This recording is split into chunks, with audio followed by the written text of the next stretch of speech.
Report آ رہی رہتی ہے, IB والے مجھے آ کے بتاتے تھے کہ جی دیکھیں شہباز شریف کی خفیہ میٹنگز ہو رہی ہیں, بیچ میں ان کے لوگ پڑے ہوئے ہیں, جنرل باجوہ کی کوئی فادر ان لا ان کے گھر میٹنگز ہو رہی ہیں. یہ ساری مجھے خبریں آ رہی تھیں. لندن کسی کو بھجوایا جا رہا ہے.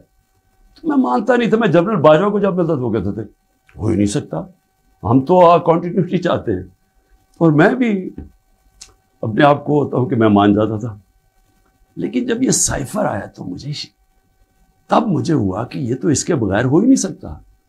پھر سے کہ کون پرائم منسٹر کو ہٹا سکتا ہے سوائے ایک آدمی کے جس کے پاس پاور ہے پاکستان میں. تو پاور ادھر ہی ہے, سپر کنگ ہے, سب پوچھنے والا کوئی نہیں ہے, لیکن پاور ہی پاور ہے. اس کے بعد اگلے دن عدم اعتماد اسمبلی میں ٹیبل ہو جاتی ہے اور ایک دم ہمارے لوگ ہلنا شروع ہو جاتے ہیں. اور پھر ہمارے اتحادی وہ بھی ایک دم ہمارے سے خوش نہیں ہوتے. لیکن یہ یاد رکھیں کہ یہ ٹائم کون سا تھا.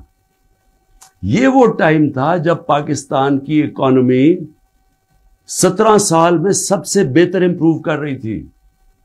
اکنامک سروے اٹھا کے دیکھ لیں آپ, سارے اکنامک انڈیکیٹرز دیکھ لیں, ہم بڑے مشکل وقت سے نکلے تھے. بینکرپٹ اکانومی ملی, 2 سال کرونا آ گیا. دنیا نے تعریف کی کہ پاکستان وہ ملک ہے جو ٹاپ 3 ملک ہے جنہوں نے سب سے بہتر کرونا, اتنی بڑی وبا, اتنے بڑے کرائسس سے ڈیل کیا. جبکہ ہندوستان میں تباہی آئی, ایران میں تباہی آئی, ساتھ والے ملک, پاکستان کی تعریف دنیا کرتی تھی. وہ ایک امریکہ کے اندر جو فائنینشیل ایڈوائزر تھا ٹرمپ کا, میرا وہ کہتا ہے کہ اگر پاکستان کا جس طرح کرونا پہ پاکستان نے ڈیل کیا, اگر امریکہ کرتا تو 10 کھرب ڈالر کا امریکہ کو بچتا تھا. تو ادھر سے نکلے, اکانومی گرو کر رہی ہے, انڈسٹری گرو کر رہی ہے, تو ایک دم یہ عدم اعتماد کدھر سے آ گئی. تو جس کو میسج دی تھی اس نے اپنا کام شروع کر دیا, ایجنسیز نے کام شروع کر دیا, ہمارے لوگوں کو میسیجز آنی شروع ہو گئی کہ جناب ISI کے لوگ ایکٹیو ہو گئے. مجھے جب آیا, میں جنرل باجوہ کے پاس گیا, میں نے کہا آپ کا لاہور والا جو آدمی ہے وہ ہمارے MNS کو کہہ رہا ہے کہ ہم نے ہاتھ اٹھا لیا ہے, اب آنے والی گورنمنٹ دوسری ہے, یہ شہباز شریف کی. میں جنرل باجوہ کو اچھا اس نے کہا ہے, میں ابھی اسے فارغ کرتا ہوں. تو یہ ڈرامے ہمارے سے ہوتے رہے, پیچھے سے پورا پلان بنا ہوا تھا. اچھا میں نے پہلے تو میں یہ کہوں کہ مجھے اتنا شرم آئی, مجھے پاکستانی ہوتے ہوئے میں آپ کو سچ بتانا چاہتا ہوں, مجھے شرم آئی کہ اس کی جرت کیسے ہوئی کسی چھوٹے ایک آفیشل کی کہ جو ہمیں اتنی بڑی دھمکی دے دے اور ایمبیسڈر کے ذریعے میسج بھجوائے کہ پرائم منسٹر کو ہٹا دو. لیکن اس کی غلطی نہیں تھی, شرم یہاں نہیں آ رہی تھی. جن لوگوں کی ذمہ داری تھی کہ قوم کی حفاظت کرنا, جس آدمی کی کہ قومی وقار کو بچانا, قومی غیرت, وہ ساتھ ملا ہوا تھا. اس نے ان کے, یعنی یہ سارا پلان ادھر سے شروع ہوا تھا. اور میں صرف اپنی قوم سے یہ کہنا چاہتا ہوں کہ دیکھیں, یہ یاد رکھیں کہ اب ایک چیز سمجھیں, جب اگر میں جنرل باجوہ کی تنقید کر رہا ہوں, اور یہ میں سارا ثابت کر سکتا ہوں کیونکہ مجھے پتہ ہے ساری چیزیں میرے اندر, ایک ایک چیز مجھے یاد ہے ہوا کیا, اس سے پہلے بھی اس کے بعد بھی. میں پاکستان کی فوج کی تنقید نہیں کر رہا, میں ایک آدمی کی کر رہا ہوں جو غلطی کی جس نے. یہ ہم بہت بڑا ظلم کر رہے ہیں اپنے ملک سے کہ ہم جنرل فیصل نصیر, مجھے پہلے سے پتا تھا کہ میرے اوپر, میں 6 ہفتے پہلے سے لگا ہوا تھا کہ مجھے انہوں نے قتل کرنے کی کوشش کر رہی ہے اور دینی انتہا پسند کے نام. میری جلسوں کے اندر تقریریں تھیں. تو جب میرے اوپر اٹیمپٹ ہوتا ہے اور میں FIR لگواتا ہوں, مجھے پتا تھا کہ یہ پیچھے سب سے یہ تھا, ماسٹر مائنڈ تھا. اپنی FIR نہیں کٹوا سکا. جب JIT کے اندر یہ ثابت ہو گیا کہ ایک نے 3 شوٹر تھے, تو جو سارا حکومت کا جو انہوں نے کوشش کر رہے تھے کہنے کی جی دینی انتہا پسند ہے, وہ جب سارا وہ ان کا نیریٹو ہی ختم ہو جاتا ہے, تو انہوں نے JIT کو سیبوٹاج کیا. اور پھر میرے اوپر غداری کا ایک پرچہ کر دیا ہے کہ جنرل فیصل نصیر کو میں نے ڈرٹی ہیری کیوں کہا, سائیکوپیتھ کیوں کہا, میرے اوپر غداری کا پرچہ لگ جاتا. میں پھر سے کہتا ہوں, کہ اگر ہم نے یہ کرنا ہے اپنے ملک کے ساتھ کہ کسی ادارے کو اگر میں کسی جج کی بات کروں گا تو میں ساری جوڈیشری کے خلاف ہو گیا، اس کا مطلب کیا؟ میں پولیس کے خلاف کروں گا تو ساری پولیس کو میں نے برا بھلا کہہ دیا. یہ تو ہم اپنے ملک کو تباہ کر رہے ہیں. یہ پلیز میری قوم، آپ یہ سمجھ جائیں ایک بات، اگر معاشرے سے آپ تنقید ختم کرتے ہیں، آپ معاشرے کی قبر کھود دیتے ہیں. کیونکہ اصلاحات ہوتی کیسے ہے؟ انکوائری کیوں ہوتی ہے؟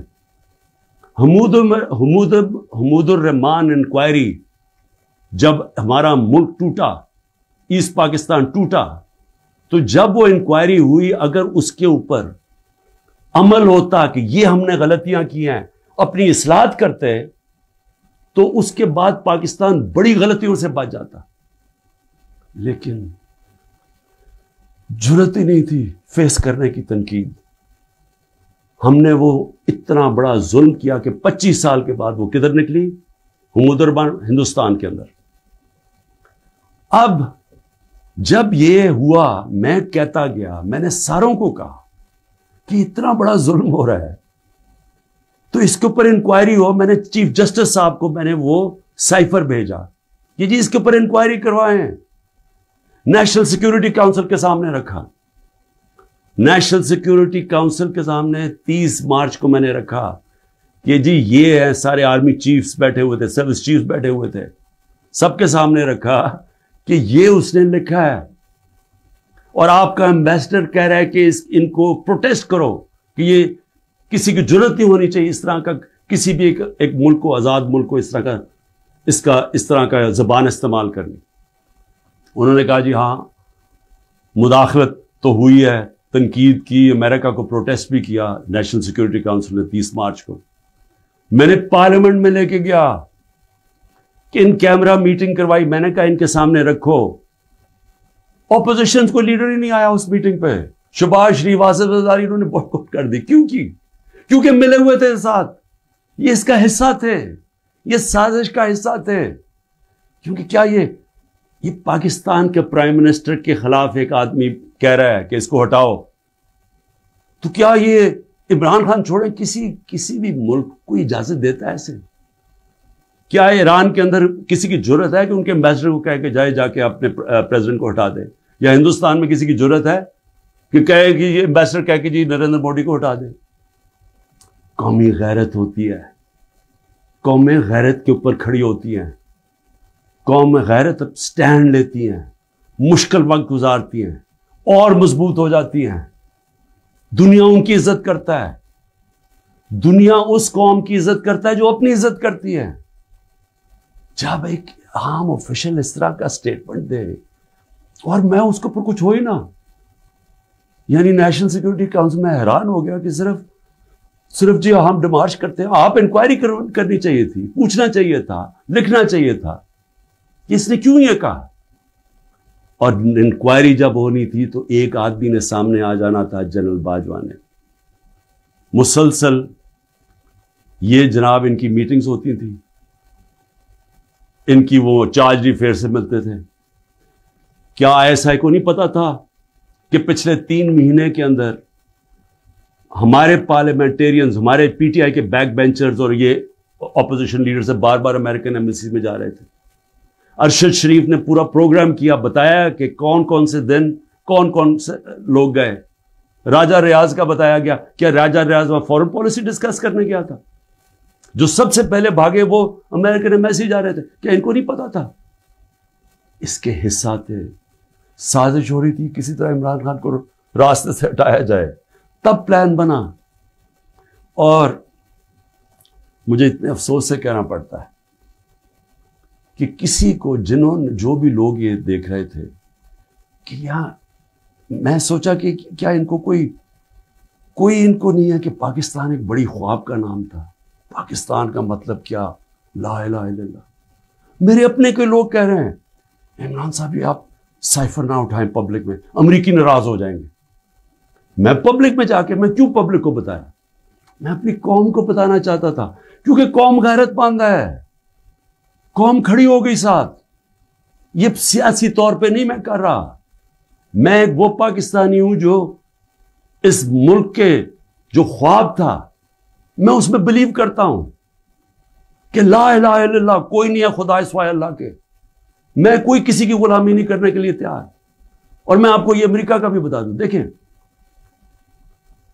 امریکہ کی ایک بات سمجھ ہے، امریکہ جو ہے وہ اپنے مفاد کے لیے فیصلے کرتا ہے، وہ دوستیاں نہیں نبھاتا، امریکہ اپنے انٹرسٹ کو پروٹیکٹ کرتا ہے۔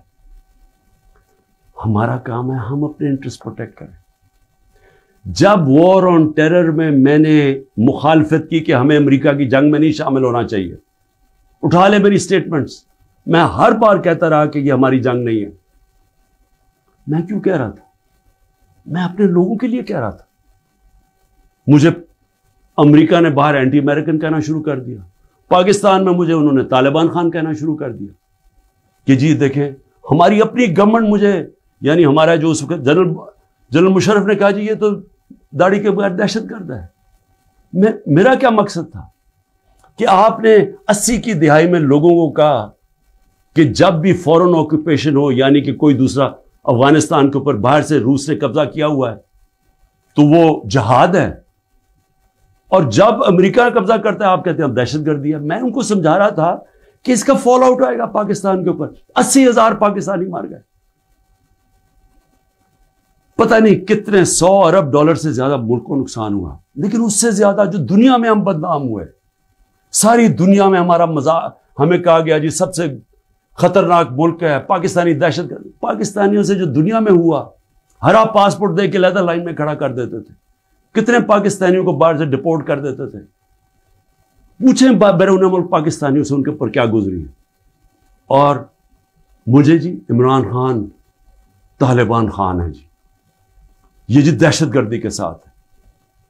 اور یہ بھی میں اب آپ کو بتاؤں کہ یہ جو تھا یہ میرے خلاف کیس بلڈ اپ ہوا۔ جنرل باجوہ نے کیوں کہا کہ جی یہ ہم جب روس سے واپس آئے، اچھا اب روس کیا ہے ذرا سننے والے، اس میں سائفر پہ کیا لکھا کہ عمران خان خود روس کیا ہے۔ کہ میں عمران خان نے خود روس کیوں جانا تھا؟ فورن آفس نے مجھے کہا، بیٹھ کے مشاورت ہوئی، ہم نے سارے پاکستان کے ایکس فورن سیکرٹریز کو بلایا، سب نے کہا کہ آپ کا رشیا جانا بہت ضروری ہے، ہمیں اپنے تعلقات ٹھیک کرنے چاہیے۔ پھر ہمیں 20 لاکھ ٹن گندم چاہیے تھی ان سے، وہ ہم بات کرنا چاہتے تھے، کنسیشن میں تھے۔ اس کے بعد جب ٹینشن ہوئی یوکرین سے تو تیل کی قیمتیں آسمانوں پہ چلی گئیں، کموڈیٹی سپر سائیکل آ گیا۔ انہوں نے کہا کہ آپ وہاں جا کے تو ان سے نیگوشیٹ کریں سستا تیل۔ تو سارا سٹیک ہولڈرز کے ساتھ کہ جتنے بھی تھے انہوں نے پورا پلان کیا، ہم ٹرپ پہ جانے لگے، شام کو ٹینشن بڑھ گئی روس کی اور یوکرین کی۔ میں نے جانے سے پہلے جنرل باجوہ سے پوچھا کہ کیا مجھے جانا چاہیے یا نہیں، انہوں نے کہا ہم سب بیٹھے ہوئے ہیں، ہمارے خیال میں آپ کو جانا چاہیے۔ تو سب سے پوچھ کے میں روس گیا، میں اپنی ذات کے لیے تو نہیں گیا۔ تو واپس آیا تو جناب جنرل باجوہ نے اس کے 2 دن بعد کہ جی مذمت کرو کہ جو روس چلا گیا وہاں۔ فورن آفس ہی بیٹھا، ہمارے مین لیڈرز بیٹھے ہیں، ہم نے کہا کہ ہندوستان تو مذمت نہیں کر رہا، وہ تو ان کا اسٹریٹجک ایلائی ہے، وہ تو نہیں کر رہا، ہم کیوں کریں؟ اور ہم ان سے ڈیل کر کے آ گئے تھے سستا تیل پہ اور سستی گندم پہ۔ اس کے بعد جا کے ایک نیشنل سیکیورٹی کا سیمینار ہو رہا ہے، جنرل باجوہ میں بیٹھ کے کہتا ہے جی عمران خان ہم روس کی سخت مذمت کرتے ہیں، گورنمنٹ کی پالیسی کے خلاف جا کے اسٹیٹمنٹ دے دیتا ہے۔ اس کے بعد حسین حقانی کی ٹویٹ آتی ہے، وہ کہتا ہے جنرل باجوہ پرو امریکہ ہے اور عمران خان اینٹی امریکہ ہے۔ بعد میں ہمیں پتہ چلتا ہے کہ ہم نے $30,000 دے کے حسین حقانی کو جنرل باجوہ نے ہائر کیا ہوا تھا ہماری گورنمنٹ کے دوران۔ وہ بعد میں جب ان کا فیرا، ان کا ایک ادارہ ہوتا ہے جو آپ کو رجسٹر کرنا پڑتا ہے لابیز کو، اس میں پتہ چلتا ہے بعد میں ہمیں۔ تو میرا اپنا ہی آرمی چیف میرے خلاف لابی کر رہا تھا، ان کو بتا رہا تھا میں کتنا برا ہوں۔ میں صرف آج یہ کہنا چاہتا ہوں کہ دیکھیں میرے پاکستانیوں، جو جدھر آج ہم کھڑے ہیں، ہمیں پہلے فیصلہ کرنا چاہیے کہ کیا ہم نے بیکاریوں کی طرح، ایک چونٹیوں کی طرح باقی زندگی گزارنی ہے پاکستانی ہوتے ہوئے؟ جس طرح ہم جا رہے ہیں تو کوئی مستقبل نہیں ہے۔ کیا ہم نے خوددار قوم کی طرح لا الہ الا اللہ جس کا نعرہ تھا، ایک خوددار قوم، لا الہ الا اللہ غیرت دیتی ہے انسان کو، ایک چھوٹے سے انسان کو بڑا انسان بنا دیتی ہے۔ ہم ایک دنیا کے عظیم لیڈر محمد مصطفیٰ صلی اللہ علیہ وسلم، جنہوں نے جب مسلمان کمزور بھی تھے تو انہوں نے 2 سپر پاورز کے سربراہ کو خط لکھا کہ میں اللہ کا پیغام لے کے آیا ہوں، اس پہ چلو گے تو تمہاری بہتری ہے۔ خوددار، اللہ سے صرف ڈرنے والے لوگ، ہمیں یہ کیا بنا دیا انہوں نے کہ جی اپنا ہی ملک کا آرمی چیف ان کو لکھ رہا ہے کہ جی دیکھیں عمران خان یہ اینٹی امریکن ہے۔ تو میں اپنی قوم سے آخر میں کہنا چاہتا ہوں کہ دیکھیں ہو کیا رہا ہے پاکستان میں، ایک ہی چیز ہو رہی ہے، سب کچھ، کوئی فکر نہیں ہے ملک کدھر جا رہا ہے، کوئی اس وقت فکر نہیں کہ ملک کے سارے ادارے تباہ ہو رہے ہیں، سارا صرف ایک 1 پوائنٹ ایجنڈا ہے کہ عمران خان کو کس طرح ڈسکوالیفائی کرنا اور جیل میں ڈالنا ہے، یہ ایجنڈا ہے۔ اس کے اندر یہ سائفر بھی آ گیا ہے۔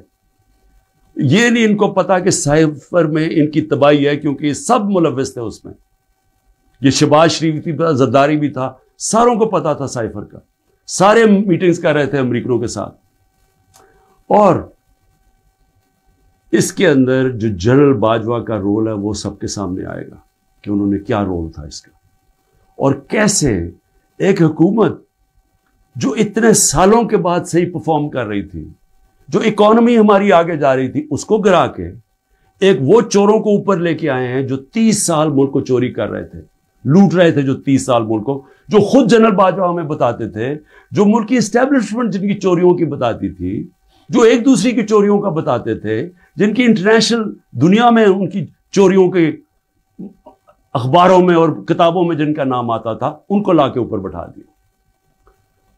انکوائری سب سے بڑی یہ ہونی چاہیے اس سائفر کے اوپر جو ایف آئی اے نہیں کر سکتی۔ اگر صحیح انکوائری کروانی ہے تاکہ ہم آگے یہ غلطیاں نہ کریں، تو انکوائری یہ ہونی چاہیے کہ یہ سازش میں کون کون شریک تھا کہ گورنمنٹ گرا کے ایک ملک کی اکانومی کی تباہ کیا، آج پاکستان کو گھٹنوں پہ رکھ دیا۔ آج اگر ہم ان کی مدد نہ کرتے اور آئی ایم ایف سے نہ کہتے کہ آپ کی سٹینڈ بائی ایگریمنٹ کے ہم ساتھ ہیں، تو پاکستان ڈیفالٹ کر گیا تھا۔ ڈیفالٹ کرنے کا مطلب کہ آج لوگوں کا معاشی قتل ہو جانا تھا، جو ہو چکا ہے، اس سے دگنی مہنگائی ہو جانی تھی، بے روزگاری یعنی سارا جو ہماری باہر سے فائنینسنگ ختم ہو جانی تھی، جو آگے آج ہی برے حالات ہیں، اس سے دگنے ہو جانے تھے۔ کون ذمہ دار ہے اس کا؟ انکوائری یہ ہونی چاہیے کہ کس نے کیا، کس پلیئر نے کیا کیا رول پلے کیا، یہ انکوائری ہونی چاہیے۔ اور اس کے اندر یہ ایف آئی اے جو کہ شہباز شریف نے اپنے اوپر نوکر بٹھا دیے ہیں، یہ انکوائری نہیں کر سکتے۔ اور میں جو آخر میں بتانا چاہتا ہوں کہ جو کوششیں ہو رہی ہیں، کوشش کیا ہو رہی ہے؟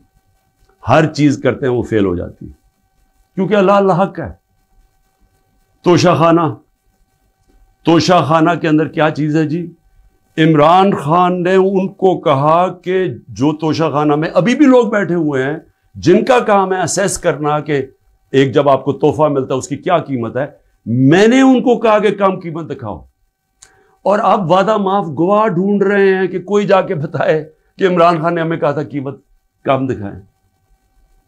اور اس کے علاوہ القادر یونیورسٹی، یعنی یہ سوچیں کہ ایک یونیورسٹی بنتی ہے جو سیرت نبی پڑھانے کے لیے، تاکہ لوگوں کا کردار ہم ٹھیک کریں، کیریکٹر بلڈنگ کریں، بتائیں کہ ہمارے جو بڑے بڑے صوفی تھے یہاں جن کی وجہ سے اسلام پھیلا، ان کی پیغام کیا تھا، نئے لیڈرشپ پروڈیوس کریں جو کہ سیرت نبی پہ ہوں، اور پھر مفت تعلیم ملے، ٹیکنالوجی بھی پڑھائی جائے لیکن مفت تعلیم۔ اس وقت سارے جو پڑھ رہے ہیں وہ ہیں جو کہ غریب گھرانوں کے اسٹوڈنٹس ہیں، مفت پڑھ رہے ہیں وہاں۔